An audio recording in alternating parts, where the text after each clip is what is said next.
Hatep. My name is Nasud Atum Hutep Imre Atumre, and I'm a student teacher of our master teacher, Pabna Bab Yanun, aka Malachi Kubena York, who has been falsely kidnapped and imprisoned in the belly of the beast because he's teaching us right wisdom, right knowledge, right wisdom, and right understanding that leads to sound right reasoning. And we will get him out. Free Dr. Malachi York. So anybody got any questions? The podium's open and we'll be ready here to answer your questions for you. Hattat, brother. How's it going today? All right. The teacher mentioned that. Talk to the mic. Testing. Yeah, go ahead. Hear me? Yeah. Okay. Master teacher mentions that our ancestors were here in the Grand Canyon. Yeah. That they hide the truth of our ancestors in the Grand Canyon. Where you get that from? It's actually in Egyptology, ontology, or mythology. Which page is that on?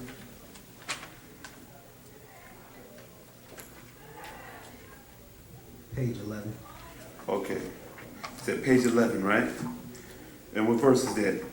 That would be 18. All right, let's read that real quick. This is coming out of Patra Action Facts number 30. It is Egyptian ontology and mythology. Asians are Mongoloids, sailed eastward to the shores, and Africans or Negroids sailed westward to these shores. In time, these Africans have been converted to the Arab religion called El-Islam because Muslims in Mali spoke a form of Arabic, and you can find records of Arabic manuscripts found here as well as Egyptian scripts hidden from you in the Grand Canyons done by Nasutet Ma'akare, Queen Makiba, also known as Hatshepsut, who would vacation here herself. The people were under a commander called in Arabic Amir. The root letter is AMR, or Emir command. So the African Muslims who came here were known as Amir. Yeah. What about it? Now, before I say the question one more time, brother.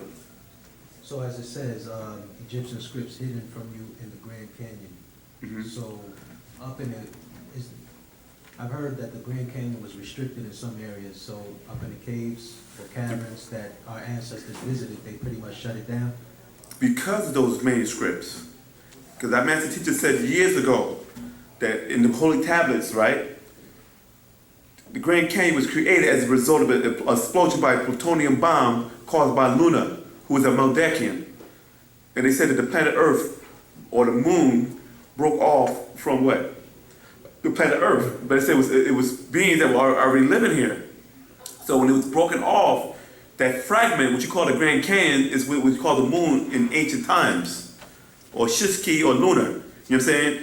And what happened is, afterwards, certain beings will vacation there. Like, so you gotta remember that when you deal with the continent, at one time it was called Pangea. It was connected. So our ancient Nabun ancestors will walk from here, from Afaf Re'eka, over to the land of the frogs, right? What they called America back then. If you look at it up and go back in a lot of classes, our master teacher always talked about how America was called the land of the frogs. That's what the natives used to call it before the Europeans came over here and renamed the place Amir Inca. You know what I'm saying? The rulers of the Incas. And the rulers of the Incas were the Olmecs. The Olmecs were with the descendants, as Aztecs, Incas, and Mayans were called their ancestors, who were originally called Nubun. But it was already here on this continent. You feel me?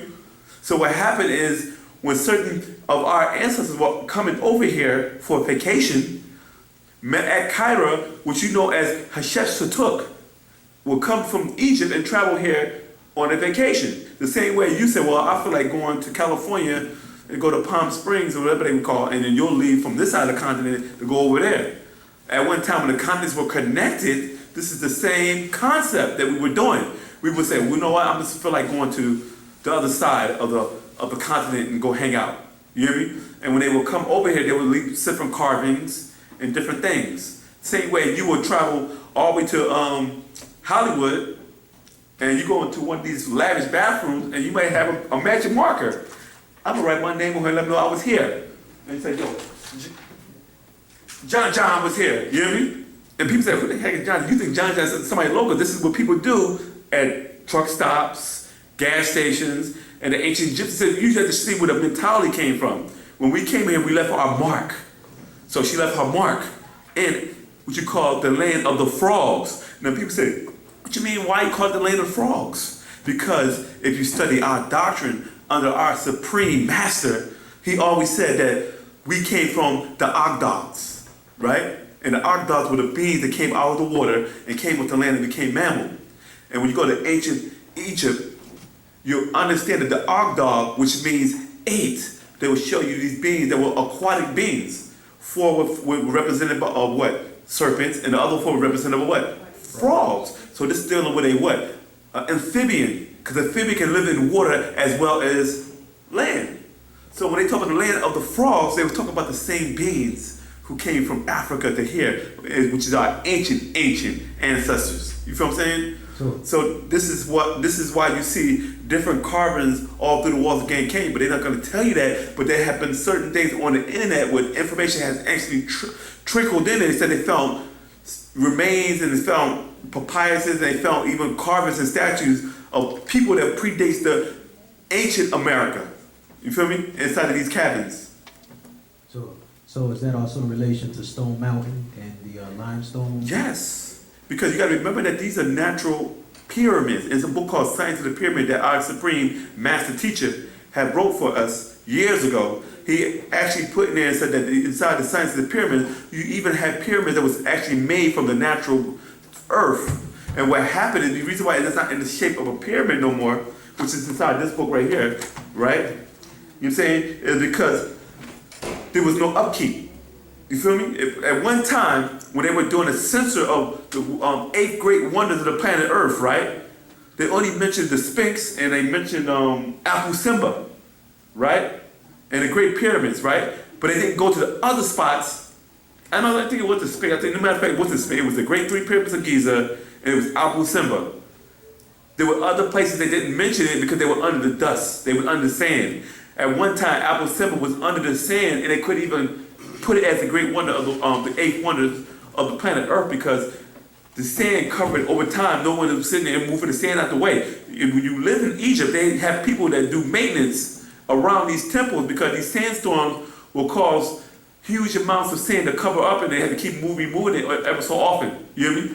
So what happened is these natural pyramids that were shaped like pyramids will sit there for thousands of years. You hear me?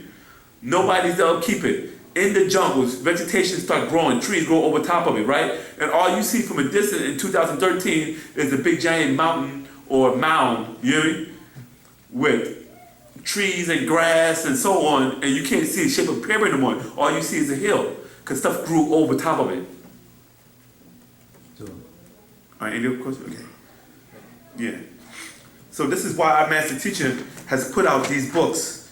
It's Egyptian ontology or mythology. Because like the brother was saying earlier, on page 11, and the Asians became known as the Inca, tribes of North American Indians or Native American Indians. What they don't tell you is the truth behind this name. When you put the two together, you get the real true meaning. Amir Inca. Years they told us that the word America came from this, what's this guy called?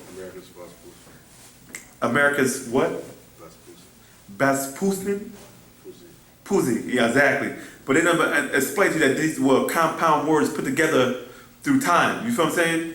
So when people look at the Native American, they think the American is that person that got dark skin, reddish brown skin, straight hollow hair, alkaline features. You hear me? That's not us. Those are what you call American Indians or hybrids. They came out of the Omax, which is the Nubun, who had broad nose, big lips, round heads, and broad features. You feel me? And woolly nappy hair. You know what I'm saying? When they mixed in with the Chinese or the Asian Orientals that came in from the California side through Hushin, they produced the hybrid that you know today as American Indian that you see on the reservations. That even been mixed down even more with Caucasians and East Indians. This is why you find different tribes in South America that look like a lot of Indians in North America. And how do you know this? When people say that's not true, I think how are they able to take people like Jimmy Smith and and who's the other? Benicio del Toro and Selma Hayek and Penelope Cruz, and these are all Mexicans, but they'll have these Mexicans or these different actresses and actors that look similar, right? Playing Native American roles in Hollywood. When they did the movie Apocalypto, I'm pretty sure they couldn't find any more Mayans. So what they did is they went to certain parts of Peru, South America, Colombia, Brazil, and certain other parts of the South America, Panama, Belize, and all that, right? To find themselves Mexican or indigenous, or somebody from that area who still has, that looks similar to the people that's on the walls of certain pyramids, step pyramids in America, South America. You know what I mean? And they got these people for this role in this movie called Apocalypto. You feel me? And this is why they said, oh, these guys are just like the people from the Maya, because they were the descendants of the same people. And what happened is when these tribes migrated more up north up to the Americas, then they start breaking off and start becoming different clans. And then when the Caucasian saw them, he started giving them different names. Oh, these guys must be Seminoles. And these guys must be Creek because they lived in the creek. Or these guys must be Blackfoot because they step in the mud. So every name that you hear these Native Americans, these are not their real names. These are the names that the Caucasian identifies them with. It's like we're not Africans, we're not Americans, but these are titles that we took over the years because this is what they were calling us. You know what I'm saying? Even though we know the word Amer-Inca is a compound word, one is Arabic, one is an ancient Mesoamerican name, but they put the compound together to create the name for what this country is now. It's like Africa, China, all these different names are not even the way it was called back then. But the Europeans say, well, I'm gonna call you this is what it is. This is one of the problems we have with the Europeans. We tell you the meaning of what it means, and you say, oh, thank you. And then go over here and then Bryce in his dictionary, oh, it means house, but I'm gonna say it means the valley. You feel me? And this is how you get put under the spell of Kingu, of Leviathan, because when you don't understand a word and somebody give you a definition for it, the first thing in your mind is that this is my interpretation of it because this is what they told me what it means. So then you create a whole new doctrine.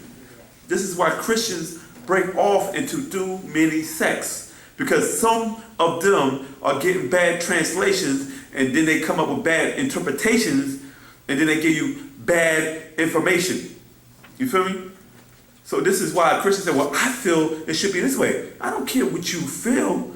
Show me where it said it at.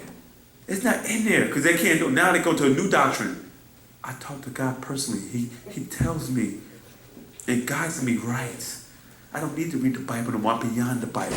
I'm beyond the Word. I said, but you wouldn't even know nothing about the Word unless you read it. So then you already came with your own ideology of what you think it should say.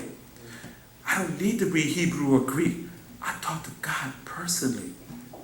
How many times have you heard that one before? Yeah. Yeah, go ahead.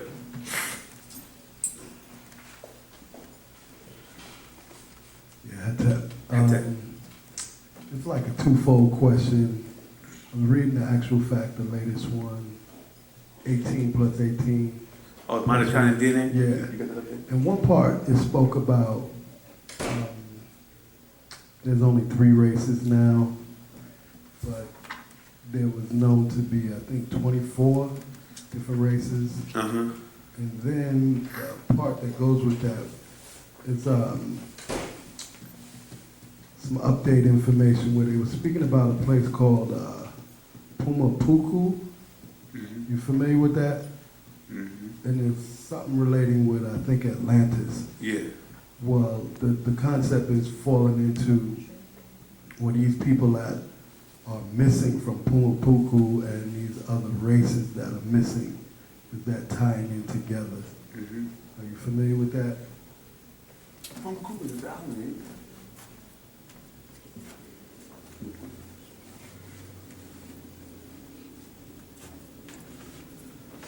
You know, they spoke about people in Atlantis supposedly disappearing. I don't know, something about the Mayans. Yeah, what happened is, if you remember some of the updates that our master teacher was giving us over months ago, the Mayan name itself means illusion. Okay. A lot of people, we didn't know why they were called the illusion. because we found out from my master teacher, right? Because when you're dealing with the original 24 races, now 20 was missing, and it's a well-known fact that of the remaining 3, it's only 3 races remaining. You got to remember that when you talk about that, you're talking about different extraterrestrial species that came and dropped and crashed down here on the planet Earth and started seeding the planet, right? This is why you're finding ancient writings of different type of beings, of centaurs, half man, half goat, giants that go like 38 feet tall, you feel me? Because those tribes are not existing no more, because what happened is so much stuff was going on that they said, you know what, destroy the planet and we'll start over again. So these races were wiped out. You might find that now in today's science, they're finding the remains of some of them that have been buried long time ago. That's why the master teacher said in the books, I think it was Our True Roots, the Garden of Eden. Okay. Those are scrolls Right. where the master teacher said that they told 3 of the tribes where to hide at. Some went into the caverns of Shabbat and Arkada, and some went behind the waterfall. And the rest of the tribes were wiped out. You know what I mean? Right. Now, when you're dealing with like you said, like the Mayans, those were the bloodline of Alelu. Right. You know what I'm saying? And Alelu took his people off the planet. Okay. This is why the master teacher said that all of a sudden everybody talk about the Mayans, and before the year 2012, right? A couple years before that, everybody talk about the Mayans found information on the. Cause we've been dealing with archaeology for a long time now. All of a sudden, they come out of nowhere and said the Mayans saying that the world's going to come to an end in the year 2012, 2012, and all this stuff coming, and everybody's getting into the whole Mayan mania. And the master teacher said the reason why it's coming out like that because they had came back, and they started putting the prophecy out that everything is going to shut down in 2012. But it was talking about the planet. It was talking about the world. It's the difference between the planet and the world. You got a planet, right? But you call it the world. But the world is the civilizations within the planet that you call the world. Okay. Because there's no life form, there's no world. It's just a planet with no life. Right. So what happened is they said the end of the world will be the end of the Caucasian rule of the 6,000 years. So the Mayans were coming back to let them know that your time is up. You got to go. This is why you're seeing super tornadoes or twisters and typhoons hitting places like the Philippines, and they're saying hundreds of thousands of people are dying. But they'll give you only 2,000 died, because they know good as well these guys got to eat. If you hungry and you got 4 pieces of cake, you like I'm hungry. But if you told everybody I got 4 pieces of cake, you ain't gonna get the 4 pieces of cake because everybody want 1 piece of that cake. So you tell them I only got 2 pieces of cake. You know what I mean? So people say, well, let me get a piece of that. And then, your cake, and you're like, knowing I got more right here on the side. This is what they're doing in the world. They give you inaccurate numbers and they keep them real low because they're not letting you know that these blood gods are eating these people. So that people say, well, 1,000 people died. So the only people who know who's missing are the relatives or somebody close to them. But they don't know the numbers. Okay. No one knows the numbers. So they could be like 1 million people dead, and they say only 1,000 died. And nobody can confirm it, because nobody can say, well, I think there's more people than that. Because all they're worried about is their loved ones. Right. Now, the other part when I was asking about the 3 races, Yeah. I know based on certain Caucasians, they had a fear of us Yeah. breeding with them and then wiping them out. So Yeah.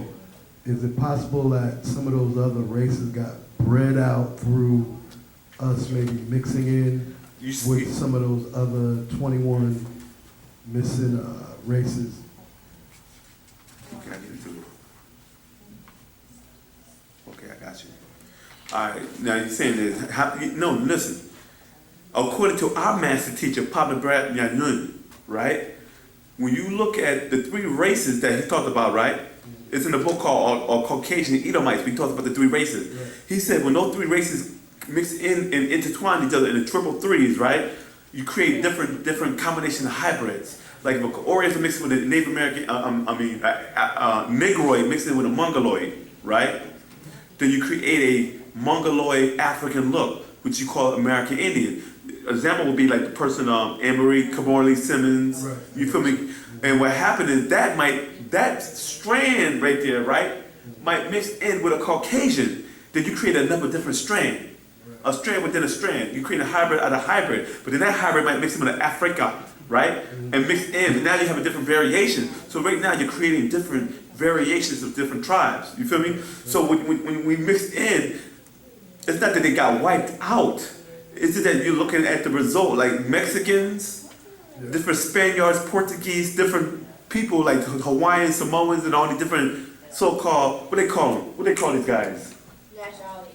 Mulattoes. Mulattoes, right. Cause they won't say mulatto. They say That's right. what's that word? Collabolesian. He says, you know, he want to say he's black or Asian. He's Collabolesian or whatever he say. Calasian. Cablasian. He said, Malaysia. no, he don't say Blasian. He used the word. He said, yeah, he says some other word. You know what I'm saying? But what happened anyway? But the point is that this guy comes up with, because he said, I'm not just black and white. I'm a lot of different races. You know what I mean? So people, when I talk to Caucasian, you've been there before, right? So where you from? And he said, you look a little different. You don't look the average Caucasian. They said, well, I'm Scottish, Dutch, a little German, and they always say Cherokee.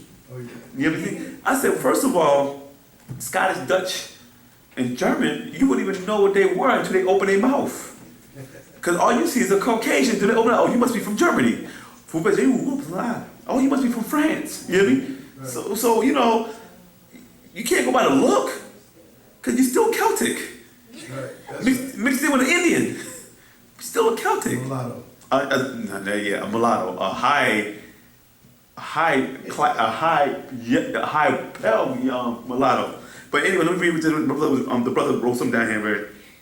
He said that extraterrestrials who came from other star systems, who set up in Turkey and Greece, in Lebanon, built cities, and once they finished their work here, these sites sank or were buried under the desert sand or vacated their settlement and departed. Some returned from time to time to investigate their handiwork. Many cloned from their own DNA, a breed of human and beast. Many crossbred and produced others. Many crossbreed and produced other species.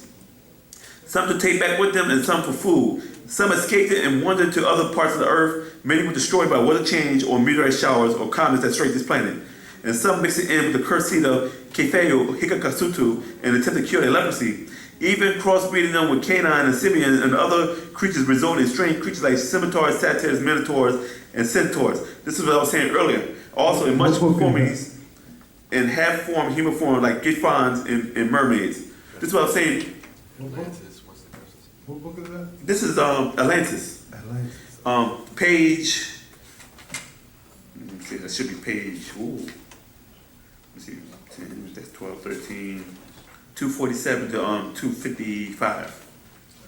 You know what I'm saying? So that was what I was saying earlier. Like some of these beings mixed in with other beings, and can create a different type of deformities and hybrids. Mm-hmm. Like I said before, the flood destroyed out of, you know what I'm saying, some left.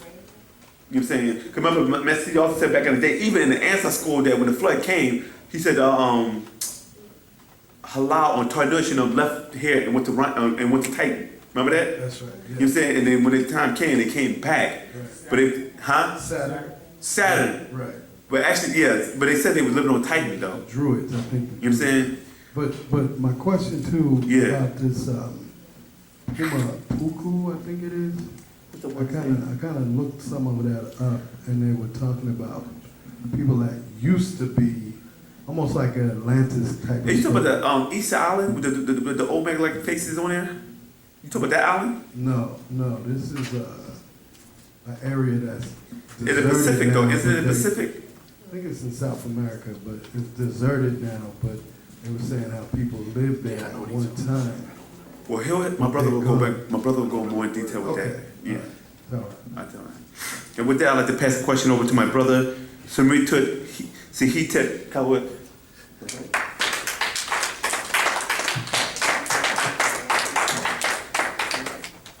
That's it. All right. I don't remember the name right now. What we can do is we can make sure we go and look back into it. Because I did, after I heard it from somebody else, I had somebody actually ask me a question dealing with that. I went and did a little research or whatever, but I need to go back and look at it. Okay? All right, so any more questions? I had another question dealing with, I guess, in ancient times they used to name things based on Greeks, as in the planets.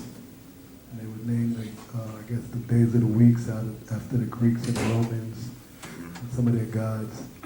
There was an idea of how some of the planets had some titles in ancient times based on, I think, the Anunnaki. They used to use, like, say, Anu would be relating to Uranus. Would you know some more about why those names surfaced with those planets?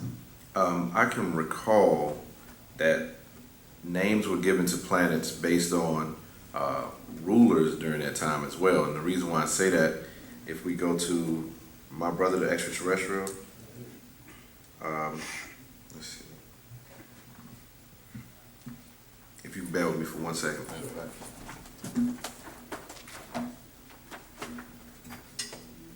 As a matter of fact, before we even go there, we can go to the Holy Tablets, right?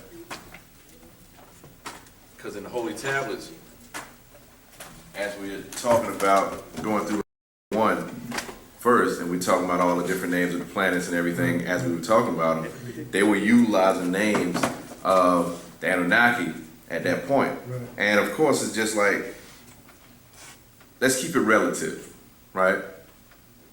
For the purpose of bringing it down to our level. Mm-hmm. Our temple is located on East Ponce de Leon. Mm-hmm. Ponce de Leon was a French guy who was important to the French, right? So they name a place after somebody who's important to them. Right. So therefore, the names that are set with geographical locations are set based on their own cultures, right? Now, what's interesting is if we go to the Holy Tablets, inside of chapter 3, tablet 3. That's the chapter 3, tablet 3. Chapter 3 is the sciences, and tablet 3 is called the trustworthy, right? If we go to verses 13 through 18, because I was just looking at this today, it says, a delegation was sent to the land of Nod amongst the Kuthites, original Hindu people. The disagreeable Anunnaki of Singh, spelled S-I-N-G-H, right, or S-I-N-G-H-E. The sixth planet in Orion, also called Nirvana, and Procyon, the eighth brightest star in that constellation, which means before the dog. That dog being the Sirius star constellation known as the dog star, also Caleb, or as many know as Caleb, Kulab, or Kulub, where the Hindu mixed their seed with the shaggy, right? When we look at it, right, it's letting us know that the sixth planet, this was very interesting to me, because here we are, we're talking about an Anakite or Anakim, right? And the Anakim that we know by the name of Sin is who? That's Nannar, right? Mm-hmm. Exactly. And what's happening here, because it's real interesting because we brought all this up. As we know, while you were talking about actual fact number 22 earlier, you talk a whole lot about Nannar and the fact that he was the ruler of those 200 Igigi, right? They're the ones who came down and then they mixed their seed on the planet when it was against the galactical rules for them to do such. They raped the Tahite women and then they made giants, right? Because the Tahite women at their perfected height was 4'5", the males was 5'4". So then when they ended up having offspring that ended up being known inside of the Bible as the Gibor or the mighty men, you know, the giants, right, who was men of renown, right? You recognize them as giants because just like if you take me, I'm what, 5'9", and you take me to an NBA basketball court and I stand next to Shaq, that's a giant and I'm definitely not. You see, and the problem that we end up having a lot of times when we're dealing with new people is when we say giant, they're thinking giant as a cartoonist showed them giant, not thinking giant as relative to the height of the original inhabitants of the land at that time. So these names are used by the people who who actually are speaking that particular language. It goes back to what we were talking about ourselves being known as Moors, right? Who named us that? Because you then have to ask, well, what language is that? Then when we ask the question, well, what language is that? That comes from the Latin, morenos, which is a descriptive term, talking about a color, talking about black. So then when we have that understanding of the fact that if we were to talk with our brothers and sisters coming from, you know, our good brother, Noble Drew Ali's school of the Moorish Science Temple, if we were to speak with them, right? And we were to say, okay, yeah, indeed, we are all older than the sun, moon, and stars. We'd agree on that point, right? But then if we are older than the sun, moon, and stars, and our language goes back beyond the language of the Latin, which is Roman, where the word more comes from, that's when we start getting into the actual fact to say, well, the reality is we didn't name ourselves more. We didn't name, like my brother was mentioning earlier, we didn't name ourselves American. We didn't name ourselves African, right? So we already had names. So those names end up being relative to whose perception of the story you're looking at it from. So if we're looking at it from the Enuma Elish, if we're looking at it from the Atrahasis, if we're looking at it from Sumerian tablets, from the Akkadian or the Akkadian language, then they'll have Akkadian titles for charted places. You follow? And so that's how that falls into play. And that's why a lot of times we end up having confusion as we get more up-to-date information. For instance, when the brother said Alalu, right? In our holy tablets, when we were speaking about Alalu, right? He goes by, we find him by another name inside the holy tablets by the name of Sidious. See? So the name is so important because it lets you know from what perspective, you know, you're actually getting the story about that particular person or that place. Because this place right here, being called Georgia right now, was not Georgia while we were already here. So then that's why we choose not to accept the state of George, because we you know what I'm saying, we exist before King George was. You follow? So that's the direction that, or the reasoning behind the titles for these places. That's clear. Tell that. All right, good to go.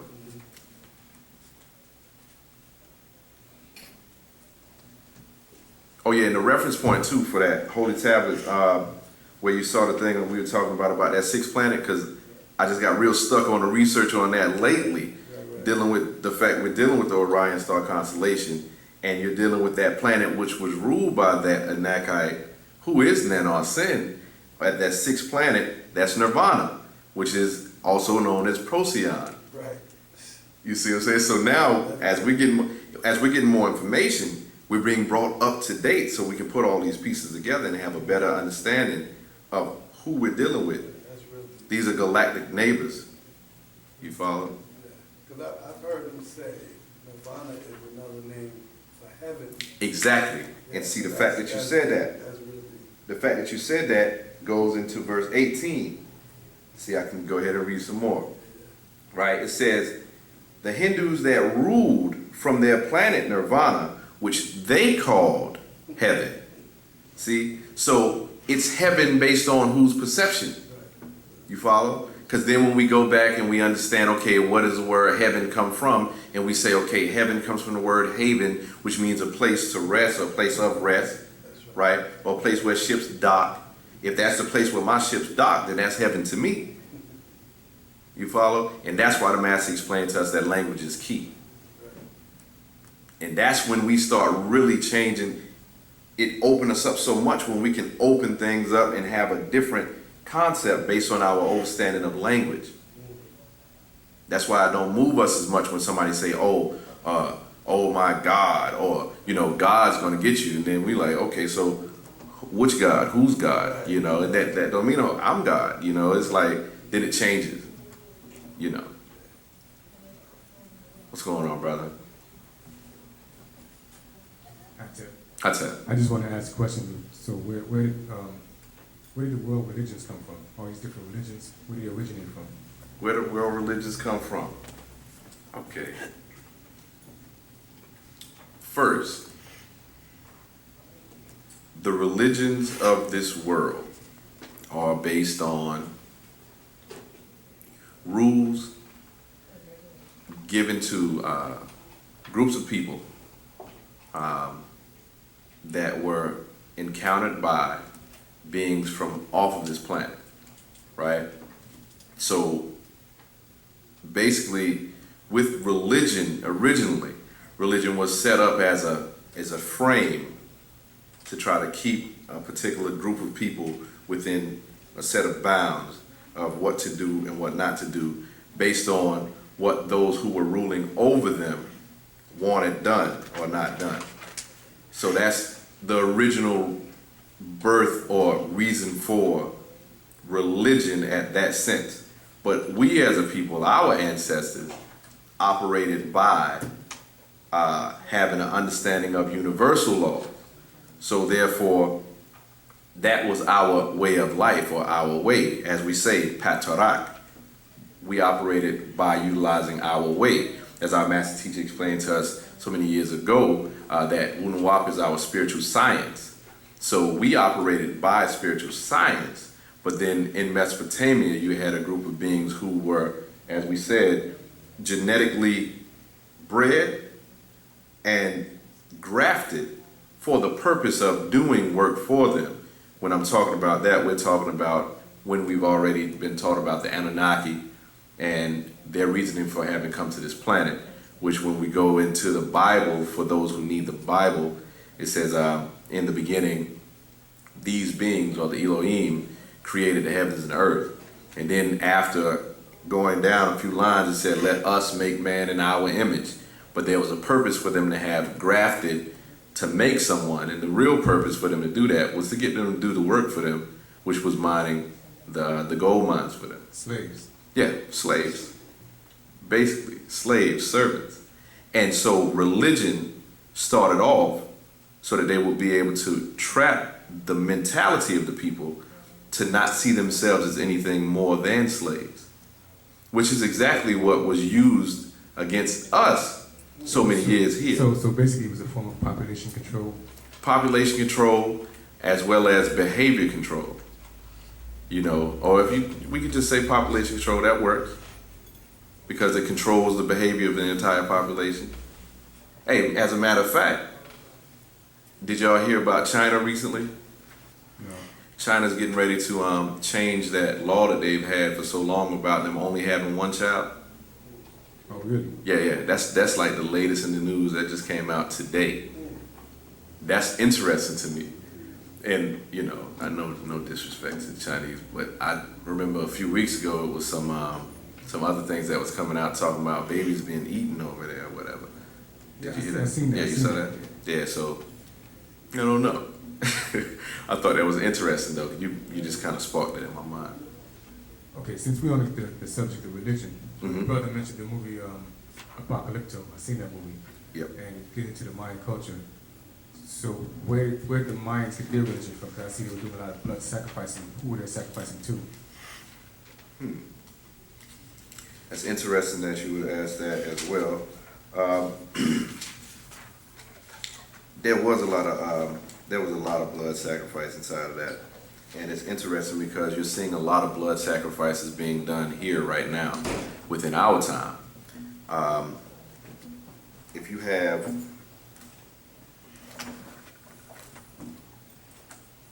the book My Brother the Extraterrestrial,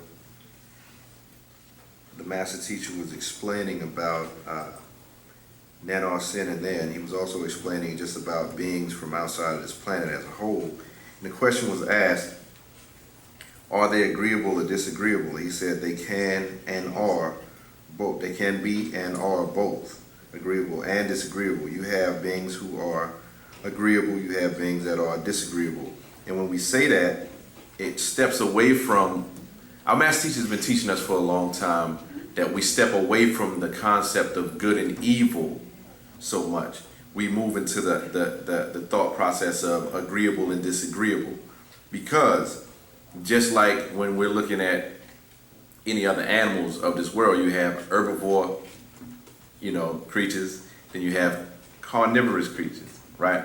So what happens is you've got some beings who will eat meat, you have some beings who won't. If you're made up of meat, right, then a being who eats meat and they would eat you is disagreeable to you in your mind. Now, when you're dealing with the Pleiadians, for instance, the relationship between the Pleiadians and the Anunnaki is Anunnaki eat Pleiadians. This is an albino race of beings, right? Now, with these beings being overlords of other beings down here on this planet right now, right? But they've left them. They've known all the while, right? It's like the stories of all the dragons that you may have. And dragons comes from the word Dracos, just like the star constellation Dracos, right? What they would do is, ever so often, they would have one of their damsels, the virgin damsel that they'd have come out in the white, and they would put her over to a cabin for sacrifice to that particular dragon, right? That blood sacrifice was set that way in order to keep the entire population from being wiped out by that dragon. This is the way that religion was set up. When you look inside of the Bible and you go inside of the book of Leviticus, you see an entire cookbook for beings who liked blood. Sacrifice one to save many. Exactly. So you sacrifice one to save the many, right? And literally, if you go throughout the book of Leviticus, you find nothing but ways of the best ways for them to cook up their meat and to grill out the blood. And it says, go ahead. What was it? What was it called? The Twilight Zone. They had to serve man. Yeah. Saw that. It's kind of funny. Yeah, that Twilight Zone called To Serve Man or To Serve Serve God, right? Yeah. That was an interesting. That was definitely an interesting piece because the concept behind that is that they were thinking of the word serve as in, okay, I'm doing work for God and everything like that, right? But ultimately, at the end of the day, they found out once they was getting taken up on the craft that no, you are serving Him. You're being served. You're going to be served up. You remind me of the Bible. It's a cookbook. Yeah, it's a cookbook. Just like to serve man. Exactly. So that's exactly what's going down on that end, and that's the reasoning behind the blood sacrifices, because they're sacrificing to beings who like that. No more, no less. That's it. All right, I tap one down. All right, any more questions before I pass the class over to our good brother?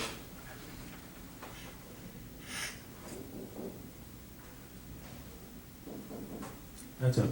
I tap. I have a question in relation on the same subject of religion, Christians. Mm-hmm. Many Christians base their faith on the fact that their prayers are being answered and the miracles that's performed. Mm-hmm. Now, is that the miracles they experience when they make their prayers that strengthen their faith, is that pretty much the God inside of them, or is that in relation to the overlords that may have performed certain magical works in order to keep them in belief? Let me ask you this. When you say that, do you have any specific instances that you're speaking about in particular? Because I can't, of course, that's kind of vague right now because you're saying, they're talking about miracles and everything like that, but you at the same time, you got preachers being gunned down here in Atlanta while preaching a sermon, and that's not miraculous. That's like, where was God? So. Well, a lot of them, when they pray for a job or pray after their car breaks down, and someone comes along and helps them get back up and running, or the rent is due and they don't have the money. Here's one. I got one. Okay. They got a big test coming up, right? And they study real hard, and then they pass the test. Then they say, hey, thank God. Thank you, God, you did it. You did it. Thank you, Jesus. The reason why I say it like that is because that's a reality. I don't know if you have Facebook or know anybody on Facebook. I see that very often. You'll have people who They are the ones who actually sat in the class. They obtained the information. They studied, and some of them didn't study. But still, their subconscious mind was able to still take in the information. It's a subject that they like. They retain the information. When they take the test, they might say, oh man, I didn't get to have enough time to study like I wanted to. I was just cramming. But yet they still actually got the information. So it wasn't Jesus or God who actually took the pen to the paper and all of that other stuff. Ultimately, it was them themselves who did it. And you end up having that to any other situation, like the situation that you spoke about somebody coming and helping them, on the side of the road. I wouldn't be able to say specifically, who it was that helped them or anything like that, but 9 times out of 10, if we look at just the law of probability, if you're on the side of the road, right, somebody is probably going to stop. I mean, let's just keep it real, just going with the logic. It's like 9 times out of 10, somebody's going to stop. You know what I'm saying? If you got your hazard lights on, most everybody that passes by is thinking somebody's going to stop. It's not going to be me today, but somebody's going to stop, So a lot of times it is we ourselves who can fix our own problems.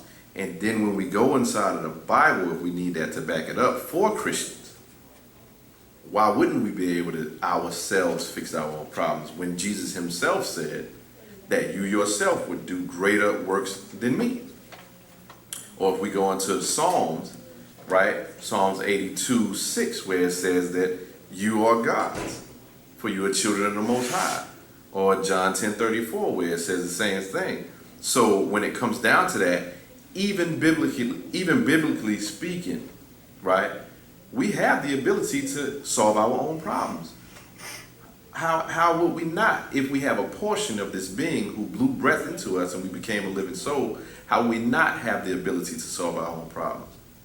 You follow? From a religious point of view, because I was raised Christian, so of course I'm totally familiar, but the thing about it is, religion, what it does is it takes us out of the seat of responsibility. So if anything good happens to me, I give credit to God for having done it. If anything bad happens to me, I give credit to the devil for having done it. But I haven't done anything. I'm just here. And that's what religion does. Religion basically makes you totally lazy about being responsible for your own existence. So what you're saying is pretty much when a prayer is answered, or if it's viewed as a miracle, it's coming from within that person? It could very well be. It could be their own ancestors within them as well. I mean, it could have been their time for that particular thing. I can't say specifically for each person. You see what I'm saying? Right. But what we will say is this. There's an old scroll written, one of the $5 scrolls written by a master teacher called What is God Doing for You? There's another one called Does God Help His Own? And there's another one called Is God a Wimp? And this goes to show how much of the ego we can have, right? If we stop and think, okay, I had this prayer for what I wanted for Christmas, right? And yay, I'm so happy I got it. And God found the time in his schedule to bless me with this gift that I wanted for Christmas. But he didn't find the time to cure AIDS. He didn't find the time to feed starving children anywhere that they may be in the world. He didn't find the time to stop that baby that got gunned down in a senseless, because the baby wasn't wrong. He didn't find the time to stop the bullet from killing the baby in a senseless drive-by. Then my thought about God looking out for me about this gift right here, this little nothing, it's real egotistical. You see what I'm saying? Why didn't he answer that prayer over there? Because that's something serious. But I got a new Xbox and I'm happy. Thank you, God. You see what I'm saying? The balance that's there is so off. And until people can get to the point of stopping and actually thinking about something beyond themselves, you see what I'm saying? because we're so self-centered, right? When we start talking about what we're doing here, we come into this room, we come to this temple so that we can talk to our own people about that which is best for us as a people, so that we as a people can solve our problems as a people, right? We're not here so that you can pass a collection plate so I can go back to my Cadillac. You dig? It's not for that purpose. The purpose is for us to share what we've learned from our master teacher, who was sent in this day and time for us here and hereafter, for us to be able to operate by non-mind with our right knowledge, right wisdom, right understanding on to sound right reasoning. 9 mind, so that we'll operate and do everything that we've done in our greatest, rather than continuing to want to live by the principles of YOLO and all this other stuff and kill ourselves. You follow? And continue to be slave to somebody else's foreign religion and just answer to whatever else somebody calls us. You see? Now when we're doing that, we're thinking outside of ourselves individually, and we're thinking about ourselves as a collective body, and we are one, and that's what we're here to do. You follow? So that changes that mindset. All right, and with that, I'm gonna pass the class over to my good brother Atum Hutep Imreye Atum Reye.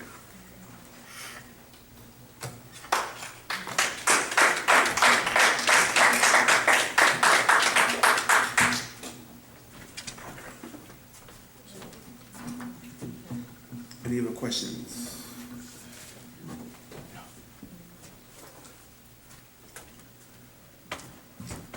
Yeah, this question, I guess, going back to actual fact 22.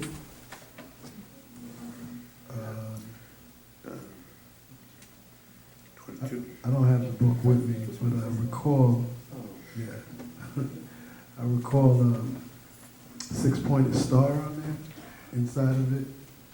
It's speaking on Platinians. Yeah, what was the question? Yeah, that 6-pointed star reflect like certain religions saying that they're connected to the Platinians. So on page 13, right? Yeah. You said it's reflecting what? The different religions that use that star as well. Because I know it's talking about the Platinians. But, Yeah, this was the what our master teacher was breaking down about the delusion. If you look at the diagram, if you turn up on the board real quick, here you go. The center part will be it's really a 6-point stars, but it's 6 points. You see the 6 going around each point, and then you get the middle. Right. We call it the nukta, the center. You're saying that would be 7 altogether. This is why it was mentioned inside the book of Revelation, not Revelation, the book of Job. Right. You're saying, but with the question, go ahead and say it. Was it relating to religions? Because I know they use that star. Yeah, because you got to think about it. This is the blood gods, and this is their symbol. You know what I'm saying? Sure. So this is what they was hiding in their dirty religion. The Platines are the beings that influence these men to create your religious books, of the Torah, the Quran, and the New Testament. You feel me? This is why if you look at the religious doctrines, you see nothing but stars. That's right. You know what I'm saying? But you know, in Wu-nuwaup, our master teacher broke down what the science of the stars are. Not saying that the star of Platine was evil, because we were there first. Right. And this is why we used it.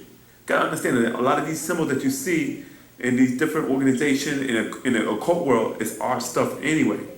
You just took it and changed it and made it to something evil and fair-seeming. You feel me? This is why the master teacher said that, you know, dealing with the original Illuminati was the beings of the green, you know, positive, agreeable light. Right. And then the reflection of it would have been the what? The beings of the amber light, which is the other Illuminati, because it means to illuminate. But we know that the beings of the green light came out of what? Darkness, dark matter, dark energy, which is Pa-Pa'ut. You feel me? Right. When we was on the other side of ether 1, ether, you know, when we was on ether 1, ether 2, as opposed to H1, H2. Right. You feel what I'm saying? So this is dealing dimensional.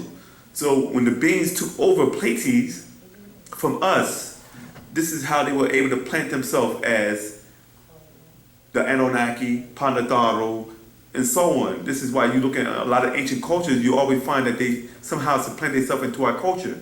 Take our stuff, flip it around, and give it right back to you. Okay. They took ancient Babylonian, Sumerian culture and created what you call Hebrew Israelites or Jews. Right. They took ancient Egyptian culture, mixed in with Indo-Arab culture, you hear me? And created Muslims. Right. But we know they came out of what?